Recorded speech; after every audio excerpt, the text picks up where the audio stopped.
Friends, బాదం milk అనే పేరుతో అమ్మే మోసాన్ని ఎప్పుడైనా తాగారా మీరు? బికాస్ బాదం మిల్క్ అనేది ఒంటికి మంచిది అని మనకి ఎప్పటి నుంచో ఉండే ఒక అలవాటు. సో బాదాంని పాలల్లో మరిగించినప్పుడు బాదాంలోని అండ్ పాలల్లోని ఉండే ఆ గుణం అనేది బాడీకి అందడం వల్ల టేస్టీగా కూడా ఉంటుంది, ఇమ్యూనిటీకి బలానికి చాలా హెల్ప్ అవుతుంది.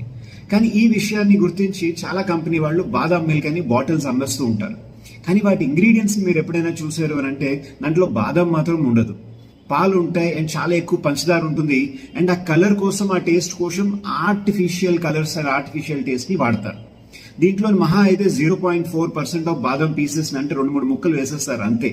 దానికి మించి దీంట్లో బాదం ఉండదు. సో ఇది బాదం మిల్క్ ఎలా అవుతుంది? ఇటువంటి ప్రోడక్ట్ ని మీకు టైం లేదు కాబట్టి బాదం మిల్క్ ఇంట్లో తయారు చేయడానికి పిల్లలకి స్కూల్కి అని చెప్పేసి లేదంటే పిక్నిక్ ఎక్కడికైనా వెళ్ళినప్పుడు వాళ్ళు బ్యాగ్ లో పెట్టి పంపించేస్తుంటారు. మనం కూడా ఏమనుకుంటున్నాం అంటే హెల్దీ ప్రోడక్ట్ ఇస్తున్నాము అని. ఇటువంటి ప్రోడక్ట్ ని మీరు పిల్లలకి ఇవ్వాలా ఇవ్వకూడదా అనేది